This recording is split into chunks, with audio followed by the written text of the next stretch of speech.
रामायण में लक्ष्मण के द्वारा शूर्पणखा की नाक काट दी जाती है। उसके बाद वो जाकर अपने भाई रावण को भड़काती है, जिसके बाद सीता हरण होता है और युद्ध होता है जिसमें रावण की मृत्यु हो जाती है। लेकिन एक सवाल ये उठता है कि कहीं पर भी इसके बाद शूर्पणखा का जिक्र नहीं आता है। आखिर वो कहाँ चली जाती है? क्या मक्का मदीना को शूर्पणखा द्वारा बसाया गया था? चलिए इसके बारे में जान लेते हैं। इसके लिए वीडियो को लास्ट तक जरूर देखें। आप सब ने रामायण में देखा होगा कि सभी राक्षसों का अंत कर दिया जाता है और विभीषण को राजपाट सौंप दिया जाता है, लेकिन कहीं पर भी शूर्पणखा के वध की बात नहीं की जाती है। दरअसल श्री राम और रावण के युद्ध के दौरान जब एक एक करके रावण के सभी पुत्र और भाई मारे जा रहे थे, तो शूर्पणखा भी दैत्यों के गुरु शुक्राचार्य के पास पहुंच जाती है और वहीं आश्रम में रहना शुरू कर देती है। और दैत्यों के गुरु शुक्राचार्य जी ये चाहते थे कि राक्षसों का अंत ना हो, उनका वंश समाप्त ना हो। इसके लिए उन्होंने शिवजी जी की आराधना शुरू कर दी थी। घोर तपस्या करके शुक्राचार्य जी ने शिवजी जी को प्रसन्न कर लिया और शिवजी जी ने अपना स्वरूप शिवलिंग उन्हें देते हुए ये कहा कि जिस दिन कोई वैष्णव या कोई भी हिंदू इस पर जल चढ़ा देगा तो दैत्यों का नाश हो सकता है, अन्यथा तुम्हारा नाश नहीं होगा। और इसके बाद शुक्राचार्य जी ने उस आत्मलिंग को ले जाकर रेगिस्तान में स्थापित कर दिया, जिसे आज मक्का मदीना के नाम से जाना जाता है, जहां हिंदुओं का जाना निषेध है। और उसका कहीं ना कहीं यही कारण माना जाता है ताकि दैत्यों का नाश ना हो और राक्षस वंश जीवित रहे।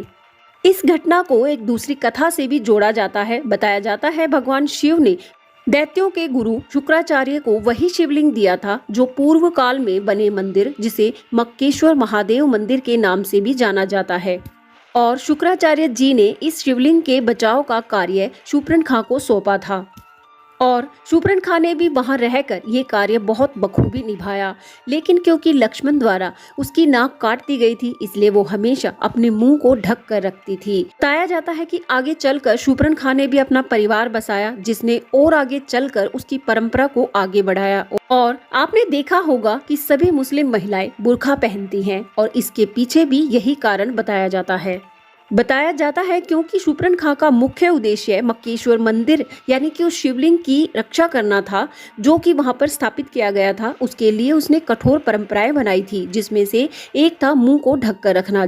और इन परंपराओं में एक परंपरा ये भी थी कि वहां पर कोई हिंदू नहीं जा सकता।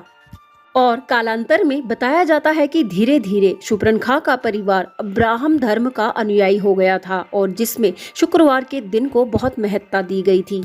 इसलिए कहीं ना कहीं शूर्पणखा के अस्तित्व को मुस्लिमों से जोड़कर देखा जा रहा है। आपकी इस तथ्य के विषय में क्या राय है? क्या आप मानते हैं कि ये वही मक्केश्वर मंदिर है जो भगवान शिव ने शुक्राचार्य जी को शिवलिंग के रूप में दिया था, जिसे शूर्पणखा ने ले जाकर रेगिस्तान में बसाया और उसकी रक्षा भी की? अपनी राय कमेंट बॉक्स में जरूर बताएं और वीडियो आपको कैसी लगी ये भी बताएं। और ऐसी ही वीडियोस के लिए चैनल से जुड़े रहें, इसे सब्सक्राइब जरूर करें। जय श्री कृष्णा।